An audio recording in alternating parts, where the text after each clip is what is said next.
Hi, I'm Joe Roth.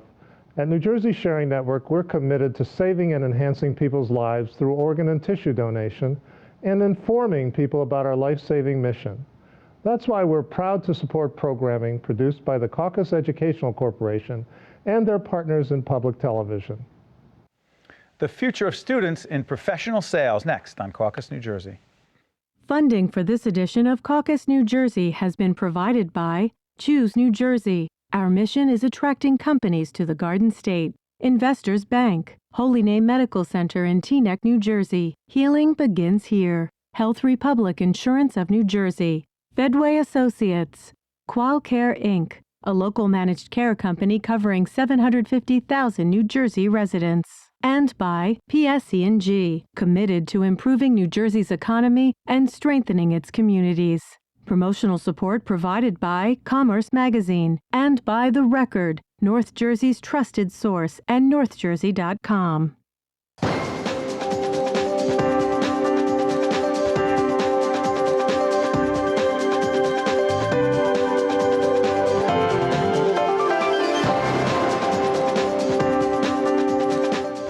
Welcome to Caucus, New Jersey. I'm Steve Adubato. Today, the sales profession is growing.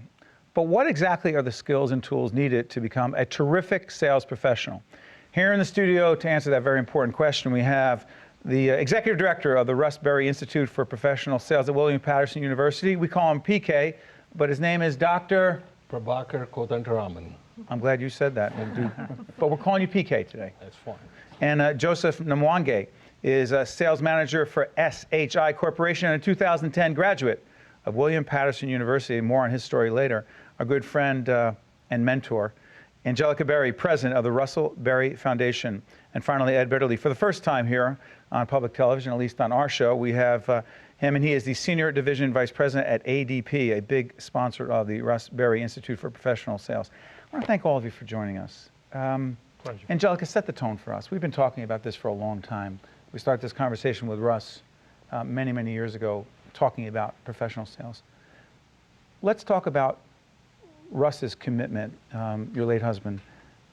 What was his commitment to professional sales, and why was he so dedicated to the idea that it was this profession that needed to be elevated and ultimately create this institute?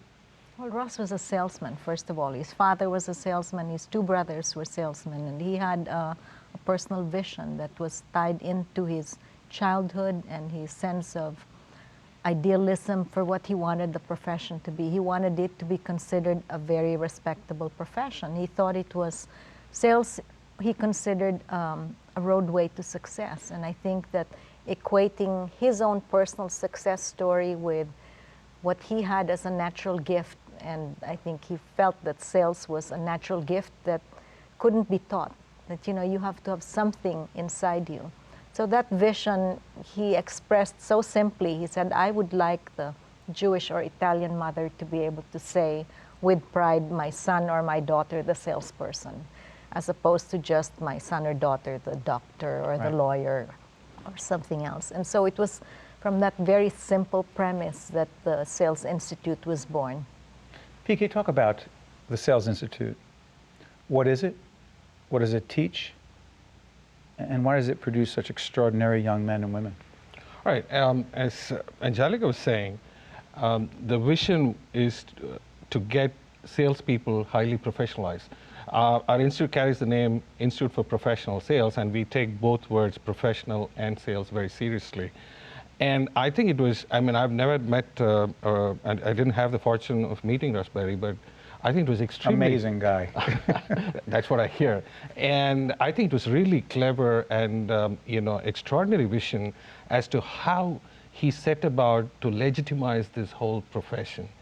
Salespeople have been trained from the time sales existed. I mean, 25 years ago, when I was in the field as a salesman selling paints and computers, I underwent training. But what is really distinct about Russ Berrie Institute for Professional Sales at William Paterson University is that the vision of Russ Berrie and the thoughtfulness of the university leadership at that time brought into existence a focus where sales was incorporated as an academic discipline.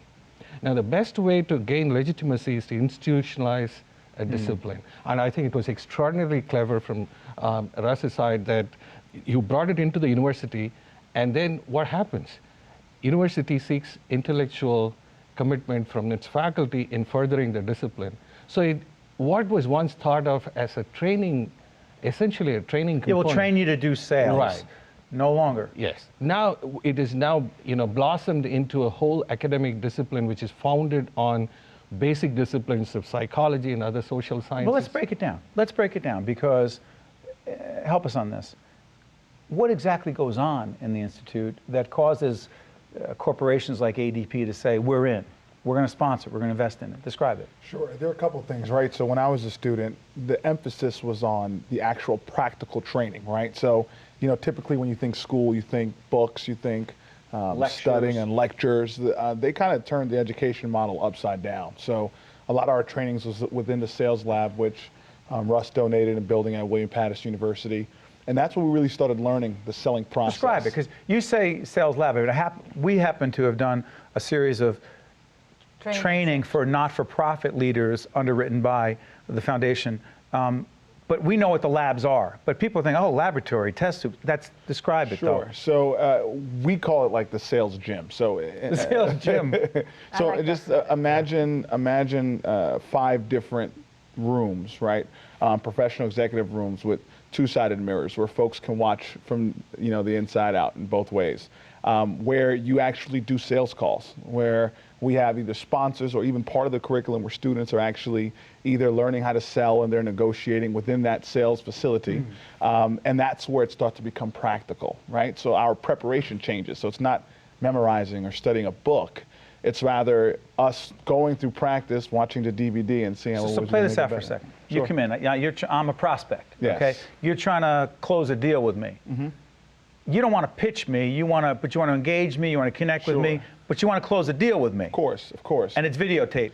Absolutely. Okay. So we're doing a meeting. Yes, we're having a meeting. And when we have this meeting, right, it's me asking several questions to understand more about what your pain points are. You're not just pitching. It's not pitching. As a matter of fact, I had this conversation with someone else earlier today, is that I've actually learned more how to listen in sales school than I did how to speak. And those are the things you kind of learn in the sales lab, in the sales gym, right? So you're learning listening, questioning, following up, empathy. And are those the reasons you guys bought in at ADP? Absolutely. I think, those comments speak for themselves. To find talent in today's world is a tough job for any team, any company that's attempting to be great. If you could have associates that have gone through potentially 4 years of training, focus, and commitment, and know that they're all in before you even consider them for hire, and then get a chance to hire the best of the best in that group, it's a tremendous thing. But you've done that, though, Ed. You've hired. ADP has, in fact, hired. Is it 4 to 6 graduates from the Institute a year? It's even more than that. We hire, on average, about 6 individuals directly from the William Paterson campus, but we hire about 50 a year from the National Sales Challenge college participants. Well, okay, now you brought in this whole other thing, the National Sales Challenge, which is huge. PK, I want you to talk about that, but did you ever anticipate that, Angelica, that they would have this National Sales Challenge, which isn't just William Paterson, it's based there, but did you ever envision that? I think nationally it's now a brand in terms of a sales competition. It has taken the first mover advantage, I call it, because we were the first ones to do this. And I think we've had students from New Zealand and Edinburgh come and compete. To compete, what is the thing we're talking about? Joe mentioned it's a sales gym. So you're talking in sports language. Was it the Olympics of sales? Right? So, just like in sports, you need to practice, which means it's only fitting that you have a competition to show who's the best here. And what are they doing? So it's a very, again, there's a lot of thought that went into it. So there is a structure. So you have 3 events. And so you have students coming in, they have to do a role play. So they're doing a role play. They're doing a role play. They get the role play, and last year, for instance, in 2013, we got an ADP selling situation and brought it into the lab as a role play, right? So, and we have executives from ADP sitting there as buyers. Boy. So it's not like you can fib your way through. It's real. It's real. And you saw this whole thing, Ed? Yeah, it's real. Okay, go ahead. And then you have about 5, 6 judges for each of the role play, judging, and they're all business executives whose game it is to sell. So take a step back. And there's a time limit. There's They okay, cannot so go so beyond. far what you're describing is off the real. For those of us who have to actually go in and sell because we raise money in public broadcasting, so you may not call it selling, call it what you will, it's selling. So there's time pressure, there's pressure to convince and engage and connect, Sure. right? And they have to close. And close. Right. So it's so far pretty real. Yeah, and you know, add to that, there are 35 universities and they send their best talent to. So you cannot. Exciting. You should be a judge. Yeah. No, that's too much pressure. So have you when you see I it, what's go it like? every year. What's it like when you year. see it? You know, I look at it and I say, think of all these mini Russes. I say, here are my clones. This is what we've For paid those, by for the way, in program post-production, to- put some to pictures up of produce. Russ. As Angelica is talking about Russ, put some pictures up of Russ. Make him come alive for us right now. Describe what he was like in a sales, because you were in with, I know that you know what he was like in a sales meeting. Describe what he was like. You know, he had a very unique style. One time we were with a vendor in China negotiating, and they happened to have a pair of dice on the table. Yeah, they were playing games and they were selling games. So one of the games was a dice, and he said, okay. He couldn't get his price. He said, pick a number and let's roll the dice. And if you get the number you want, I'll give you your price. If I get the number I want, it's fair, I'll get my price. At first, the vendor doesn't speak any English, so she was trying to absorb these instructions, and she did it. But you should have seen the look of delight on her face when she won. I mean, she was jumping up and down, and it was just like a universal kind of validation that Russ said, you have to charm them. You don't want to extract What did something that teach you? painfully. How much did that teach you about human connection? It taught me everything I ever could understand about sales. You know, it's really the gift of who you are. The same like philanthropy, you know. He brought his personality to it. It was everything of who he was. He specified that on his gravestone, he wanted it to say he was a good salesman.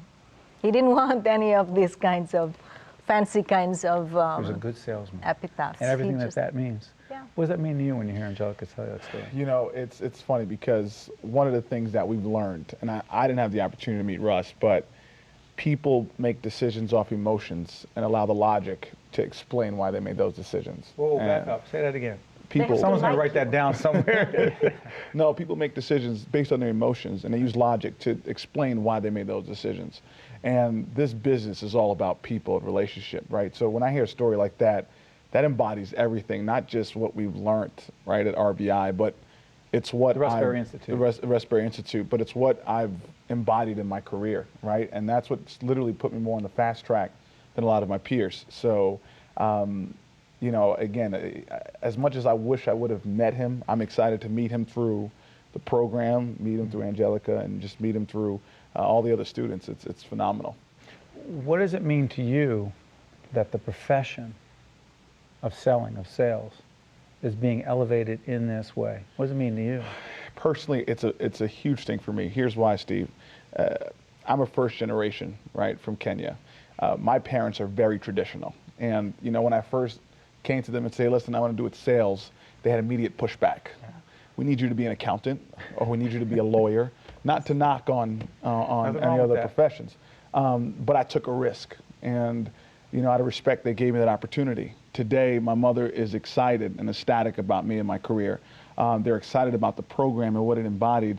You know, the fact that, you know, I remember in 2009, we were in a tough economy where a lot of my peers couldn't find jobs. My challenge wasn't getting a job, it's which job I was going to choose. Describe right? where you are right now so people understand what you're talking about. So I was at EMC for my first 4 years. I was promoted 3 times, and now I'm a sales manager at SHI. How many people are you managing? I manage about 18 people right now. So, So you are a people talk about, oh, you're in sales. You are a leader. Absolutely. Jump in, Ed.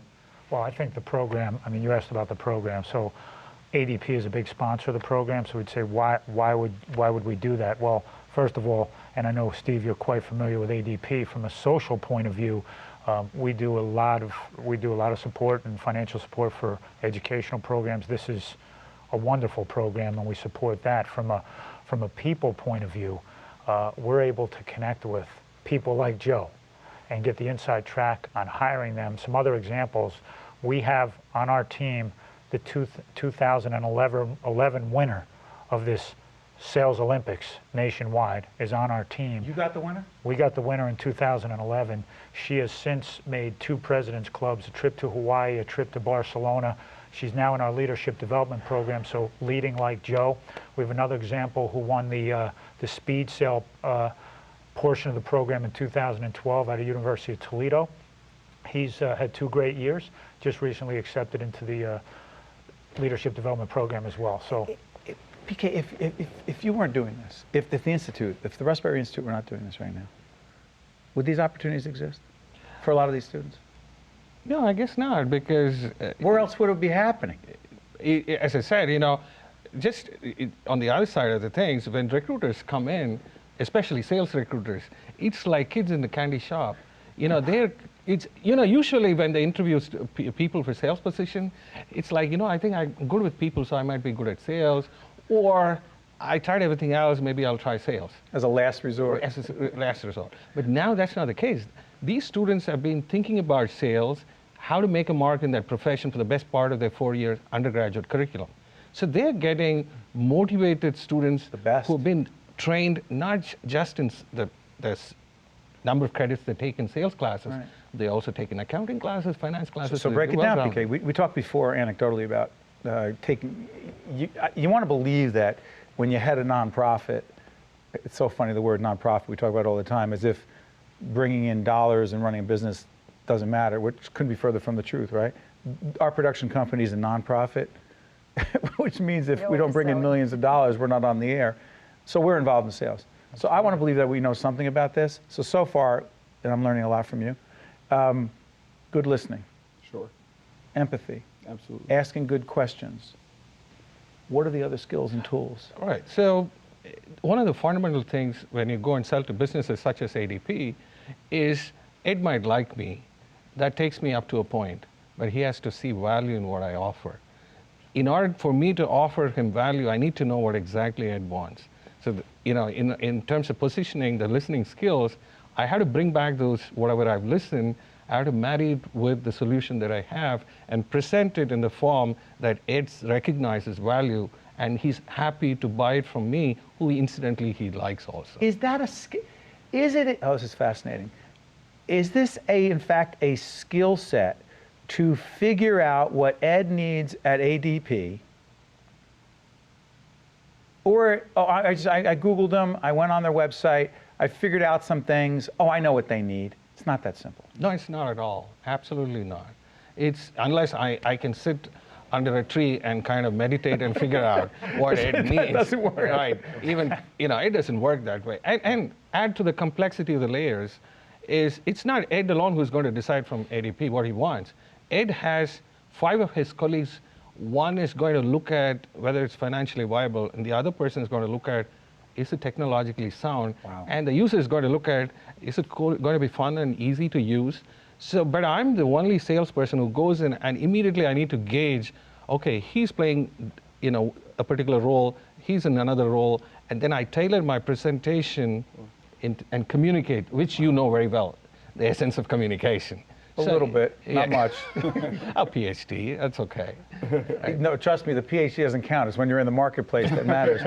But Angelica, you know what's so interesting? As I'm listening to PK, is it that much different for the head of a not-for-profit who has to go out into the marketplace to foundations and corporations and sell, dare I use the same word, his or her organization to bring in grants? Is it that much different? It's exactly the same. I think, first of all, people have to like you. They have to like being with you. Russ used to say, I'm not going to want to buy something from someone if I didn't enjoy being with that person. And I think that first warmth factor is very important. But that doesn't close the deal, right? No, but I think that part of the training of the program too is smoothing out a person's edges so that a lot of these kids have actually developed as people. They've been transformed. They've been transformed. What do you, as far as human, not just as sales professionals, but as people? The thing is, if you take William Paterson University, the classic case, the kind of students we work with are really tough students. You know, they hold a couple of jobs through their undergraduate education, pay their tuition, so they're very diverse. And no one gave them anything. And they are really hard. And one of the reasons why companies like ADP come to the campus is these are students who work really hard and know the fire value. in their belly. Absolutely, that's the term. But they're, you know, sometimes they're rough on the edges in terms of communication, in terms of some of these skills that we take for granted in many areas. So along with teaching them how to identify value and communicate, you also, as Angelica said, you know, make them well-rounded. It's like a finishing school within a university kind of a thing. For you, you said about your family, they want to do this, accounting, whatever. Do you have any sense at all about the stigma? I mean, Russ fought for years to elevate, right? And you said the way he wanted to be remembered, and he would be so proud, I imagine, of what's going on and what will continue to go on, and people like you and your colleagues. But do you ever say, do you care at all about what the stigma was or could be for some in terms of perception of sales? To be quite frank, Steve, initially, right, when I first thought about entering the program, I transferred from Pennsylvania, that was what I thought. I said, sales, do I really want to get into car sales? Is this what I really want to do? Why is it always cars first? Why is it, not that what's wrong with, never mind. Nothing wrong with Nothing wrong with that, but go ahead. But it goes back to the core issue, which is the stigma, right? There's nothing wrong with car salesmen, but people automatically perceive pushy, doesn't listen, just throwing a number down your throat. That part for me was difficult. It wasn't until I actually visited RBI, Russ Berrie Institute, sales facility, when I said, okay, this is where I need to be. And I remember exactly, it was in the wintertime, and I transferred immediately. When I transferred, the transformation really started to take place. Well, I saw the actual sales. The labs were a big thing, seeing the role plays. Then the professors What were about the huge. faculty? That was huge, because the faculty had credibility. They've been in the industry. So it wasn't just academia, so to speak, but these are people who have been in the marketplace. The practitioners? Yes, right? So people who've been there. And I saw that, and I said, this is what I'm going to need to kind of take me to where I need to be. Yeah, real quick before I let you out here, the sales triathlon, what's that? You got a lot of athletic activities going on. You know what that is? Yeah, it's the same thing where they're doing they're doing potentially a presentation, the demonstration, listening, and closing. So 3 different aspects of selling would be demonstrated, and there's a competing entity against that. Triathlon is that it's our feeder from William Paterson, where we pick our competitors for the National Sales Challenge. So we have 100 students competing in the triathlon. We had the onerous task of picking 2 out of that 100, and during that event, we also give the students opportunity to meet with the executives in a mock interview, as if you're appearing for a job. And what's cool about this is that the executive also gets about 5 minutes to give them feedback immediately after the interview. Well, the feedback part is fascinating to me, because as someone who in my other life, as Angelica knows, I do a lot of coaching and training of people in terms of their presentation skills. One of the hardest things for the clients I coach, whether in the not-for-profit or the corporate sectors, many will resist the feedback unless you tell them they're great. They're good. When you tell them they're great, they love it. But as soon as you start breaking them down and giving them feedback about, hey, listen, it took you forever to get to your point, and by the way, I don't even know what your point was, and you did not close, and you didn't listen, et cetera, a lot of them resist. How important is that feedback, Ed? Well, one thing we kind of left out here, I think, is another thing that amps up the intensity of these labs. Yeah. It's all videotaped. Exactly. So talk about feedback. If somebody's a little reluctant. So, excuse me, if I say I was great, there it is on video. Let's go to the videotape. But I would say also, just to comment on the profession itself, the value add comment that was made by PK, where, and Joe and Angelica around, the people thing. The people thing is important as an ante to play. But today, if you think about the consumer decision journey has changed dramatically, meaning that most prospects and clients, when they're evaluating products and services, they're doing it on their own, almost 60% through the cycle. That's what research says, before they reach out to a company to go through a sales process. So sales associates now, besides being good people, they need to have tremendous technical skills, product knowledge, and industry knowledge, because when they meet at that sales process, the prospect is much more educated, And so that raises the professionalism right there and the requirements for the job. A few seconds left, Angelica. Final words. How proud would he be right now? I think more than proud, I think he would be honored that there's some people following his footsteps. You know, it's one thing to open the door, it's another thing to find kids who actually want to make this their life. So I think that's the best tribute, is every child who, every young person who has the opportunity to follow the footsteps of someone who's made a career out of successful sales. The preceding program has been a production of the Caucus Educational Corporation, celebrating 25 years of broadcast excellence, and 13 for WNET, NJTV, and WHYY. Funding for this edition of Caucus New Jersey has been provided by Choose New Jersey, Investors Bank, Holy Name Medical Center in Teaneck, New Jersey, Health Republic Insurance of New Jersey, Fedway Associates, Qualcare Inc., and by PSE&G. Transportation provided by Airbrook Limousine, serving the metropolitan New York, New Jersey area. Caucus New Jersey has been produced in partnership with TriStar Studios.